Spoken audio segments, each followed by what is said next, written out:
फडणवीस साहेब एका इकडे कर्जमाफीची घोषणा करतं, तारीख देतं आणि हे वाचाळवीर मंत्री महोदय सांगतं का कर्जमाफी किती डाव द्यायची, काय करायचं आणि किती डाव लुटायचं तुम्ही त्याचं ठरलं नाही पाहिजे. अरे शुक्र माना लोक तुम्हाला मारत नाही. मी तर म्हणतो जो राधाकृष्ण विखे पाटलाची गाडी फोडून ना त्याला 1,00,000चं बक्षीस माल मी तर फोडणार होता भेटला तर. पण हे नालायकी थांबवा, आम्ही सहन करणार नाही. 11,000 रुपये क्विंटलच्या भावाची शिफारस केली राज्य सरकारनं कापसाची आणि मोदी सरकारनं जाहीर केले 8,000 रुपये. लाज वाटते. सोयाबीन 2,000ने विकावं लागतं.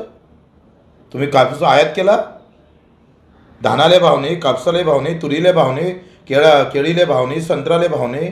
संत्रा पहा काय असतं, काय हाल आहे. तर मुख्यमंत्री आमच्या ढुंगणाखाली पाहिजे जवळ राहतं आणि रोज संत्र्याचे बगीचे तुटतंय. एक साधी व्हिजिट, एखादा शब्द मुख्यमंत्र्याच्या तोंडातून काहीच नाही. कापूसवाला मेला, कांदावाला मेला, द्राक्षवाला मेला. कोण आहे जिवंत व्यवस्थित सांगा आम्हाला. मग तुम्हीच इकडे नालायकी करायचं ना, तुम्हीच खिपलं काढायचं. आम्ही सहन करणार नाही. आम्ही तर म्हणतो शेतकऱ्यांना सहन केला नाही पाहिजे. फडणवीस साहेब एका इकडे कर्जमाफीची घोषणा करतं, तारीख देतं आणि हे वाचाळवीर मंत्री महोदय सांगतं का कर्जमाफी किती डाव द्यायची, काय करायचं आणि किती डाव लुटायचं तुम्ही त्याचं ठरलं नाही पाहिजे. अरे शुक्र माना लोक तुम्हाला मारत नाही.